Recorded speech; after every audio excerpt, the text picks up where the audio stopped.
Ada karakter-karakter orang sukses yang harus Anda miliki. Karakter-karakter ini juga harus dimiliki oleh para tenaga sales atau marketing. Apa saja karakter-karakter yang harus Anda miliki? Saya akan jelaskan 5 karakter yang harus rekan-rekan miliki untuk menjadi salesman dan yang sukses dan juga manusia-manusia yang sukses. Apa saja? Kita tonton setelah intro berikut ini.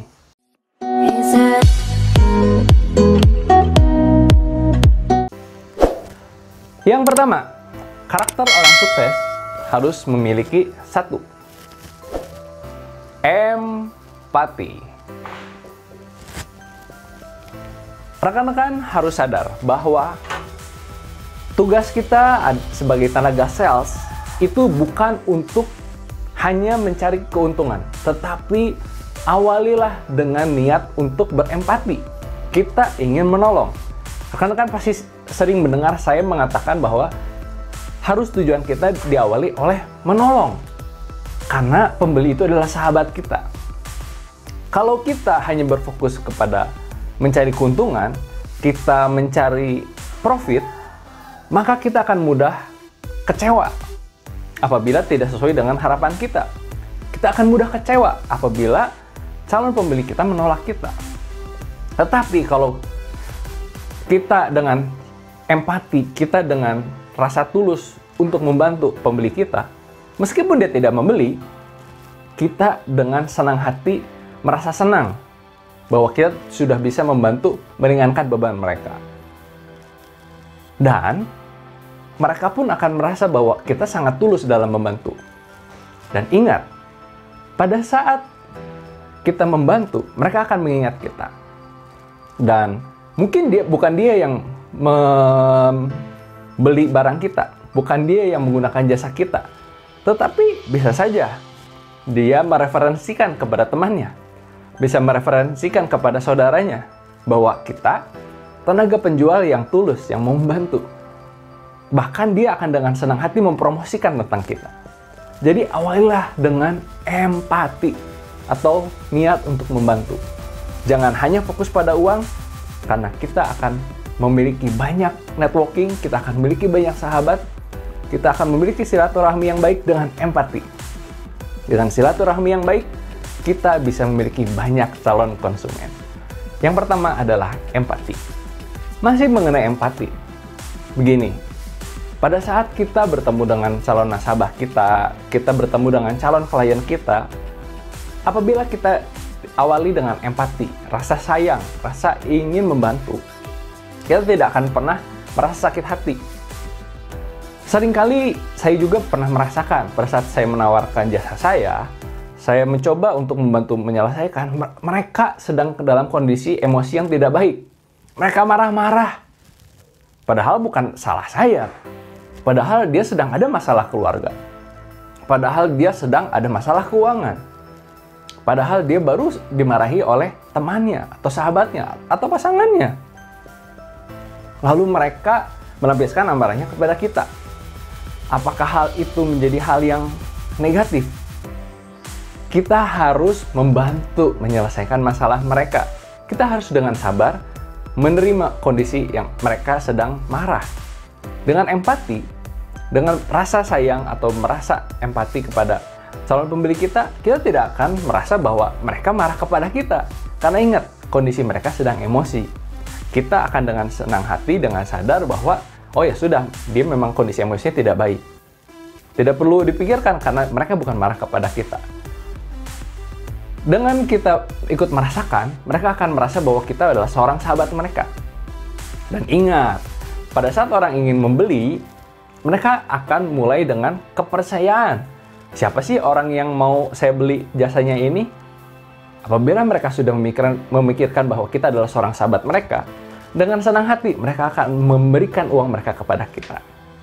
Nah, beberapa tips mengenai empati.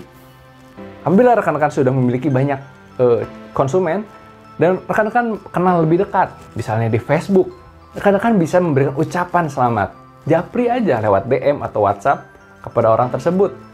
Ucapan ulang tahun, ucapan Idul Fitri, ucapan Natal, ucapan Hari Ibu, dan ucapan-ucapan yang lain seperti ucapan berduka, sehingga kita menjalin hubungan yang baik dan akrab dengan pembeli kita.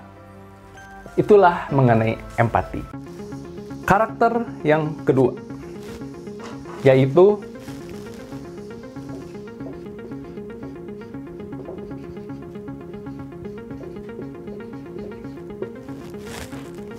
problem solving. Nah, rekan-rekan masih ingat, mereka, pembeli kita, menggunakan jasa kita adalah untuk menyelesaikan masalah mereka. Oke? Bukan menambah masalah. Bukan menambah masalah. Hati-hati. Kita adalah problem solving, karena layanan kita adalah layanan jasa. Kita memberikan solusi terhadap apa yang mereka butuhkan. Ingat, rekan-rekan, bahwa mereka adalah memang pembeli. Mereka adalah raja. Mereka pengen terima beres. Mereka tidak ingin repot, mereka tidak ingin capek. Jadi, mereka harus mendapatkan solusi. Tugas kita adalah problem solving. Nah, karena kita tugas utamanya adalah membantu, jangan sok tahu. Nah, ini yang harus rekan-rekan tekankan. Jangan sok tahu. Problem solving harus dimulai dengan mempelajari problemnya. Kita harus mempelajari apa sih masalah yang ada. Mereka membutuhkan tas seperti apa? Apakah untuk souvenir kah? Apakah untuk packing kah? Apakah untuk dibagikan? Untuk kampanye? Untuk kegiatan? Kita tidak pernah tahu. Siapa audiensnya? Barangnya seperti apa? Apa yang mereka butuhkan? Rekan-rekan harus pelajari perdalam tentang masalah mereka, perdalam tentang apa yang mereka butuhkan. Nah, setelah itu, rekan-rekan memberikan solusi yang terbaik kepada mereka. Akan lebih bagus apabila rekan-rekan sudah memiliki banyak sekali solusi. Wah, Pak, saya memberikan 5 alternatif. Wah, senang sekali. Setelah memberikan beberapa alternatif, rekan-rekan juga membantu untuk memilih dari 5 alternatif tersebut dengan berbagai pertimbangan. Maka rekan-rekan, saya jamin akan mendapatkan banyak sekali orderan. Yang kedua adalah problem solving. Karakter yang ketiga, yaitu optimis.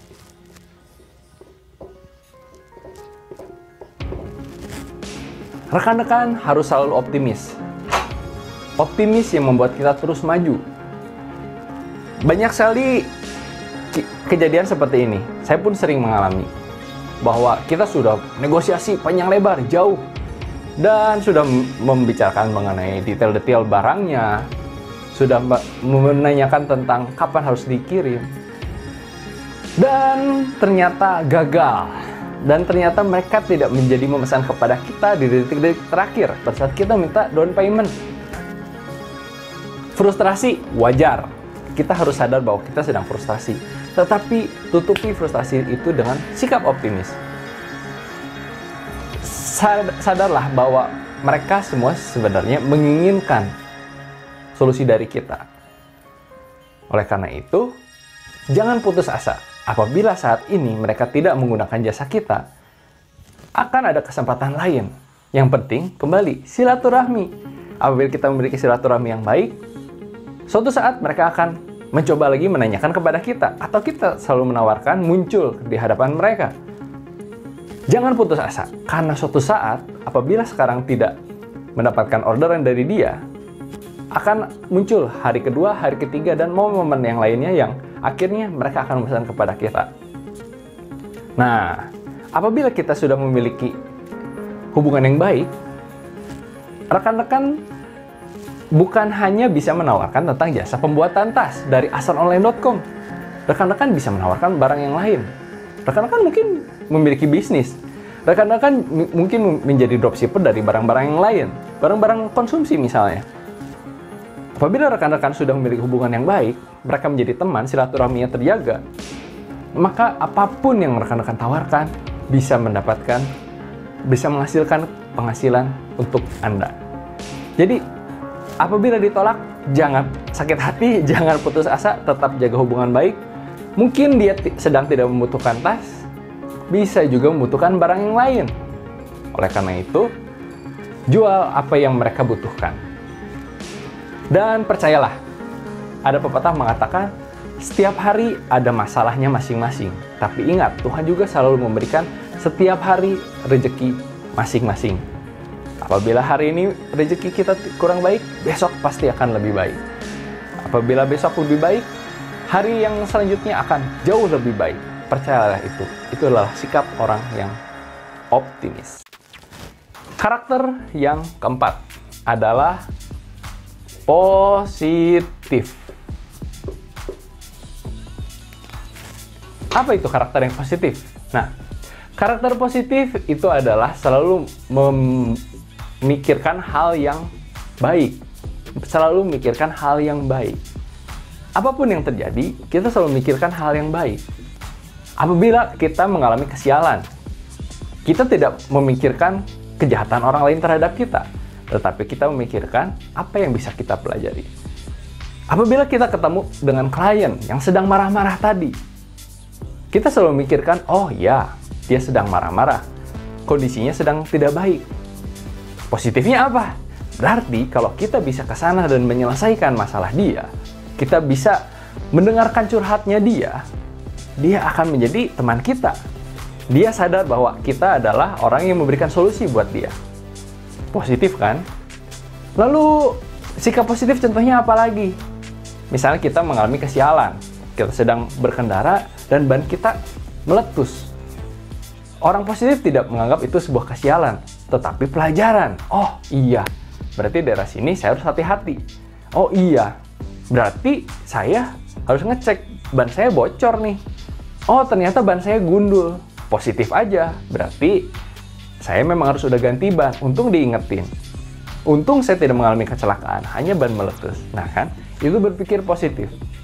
Selalu mencari solusi, selalu mencari faedah dari segala sesuatu. Oleh karena itu, selalu berpikir positif. Karena berpikir positif ini ada hubungannya dengan sikap yang kelima. Apa itu sikap kelima? Karakter yang kelima. Kendali emosi. Kendali emosi. Rekan-rekan harus bisa mengendalikan emosi rekan-rekan. Ini ada hubungannya dengan yang keempat, dan empati. Yaitu rekan-rekan, apabila rekan-rekan sudah memiliki pikiran yang positif terhadap klien kita, terhadap siapapun, rekan-rekan akan lebih mudah mengendalikan emosi. Karena rekan-rekan sudah memiliki pikiran yang positif terhadap mereka. Rekan-rekan memiliki rasa empati untuk ingin membantu mereka. Apapun yang terjadi, kita akan kokoh, kita akan tegas bahwa saya ingin membantu Bapak. Dia mungkin nadanya bentak-bentak, dia mungkin nadanya marah-marah, penuh dengan emosi dan kayaknya perlu luapan emosi, dan akhirnya kita ikut kebentak-bentak mungkin karena caci maki juga, ngusir gitu ya. Rekan-rekan berikan jawaban yang tegas. Pak, saya datang ke sini memberikan solusi kepada Bapak, karena kan kita sudah janjian, Pak. Berikan ketegasan, berikan ketenangan. Apabila rekan-rekan memberikan ketenangan emosi, rekan-rekan bisa menunjukkan kendali emosi, maka orang yang marah, orang yang sedang sedih, orang yang sedang frustasi, orang yang sedang stres, bisa ikut mengikuti kendali emosi kita, bisa mengikuti ketenangan kita. Jangan mudah terpancing. Yang menjadi masalah adalah kita mudah terpancing. Orang lain sedih, kita ikut sedih. Orang lain marah-marah, kita ikut marah-marah. Kembali, rekan-rekan di sini adalah seorang sahabat. Rekan-rekan mencoba mengerti perasaan mereka.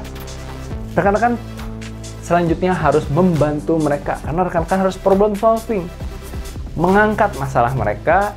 Dan yuk kembali fokus ngomongin bisnis nih Pak. Nah, dengan rekan-rekan bisa melakukan hal tersebut, maka rekan-rekan bisa memberikan solusi kepada mereka. Oleh karena itu, 5 karakter ini adalah 5 karakter yang seharusnya rekan-rekan miliki. Bukan hanya sebagai sales, tapi rekan-rekan miliki ini sebagai karakter diri Anda. Dengan rekan-rekan memiliki 5 karakter ini, dalam bidang apapun, bisnis, rekan-rekan menjadi karyawan, menjadi bos, rekan-rekan akan menjadi orang yang lebih sukses. Karena ini adalah karakter pribadi para pemenang yang dimiliki oleh para orang-orang sukses di dunia. Apakah Anda sudah memilikinya?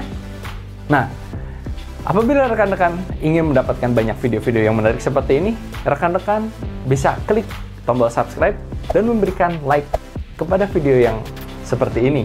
Rekan-rekan juga tanda lonceng, dan rekan-rekan akan mendapatkan banyak info yang terbaru yang terupdate mengenai kesuksesan dan juga tentang dropshipper. Saya Roy Biantoro, sampai ketemu di video selanjutnya.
Tekan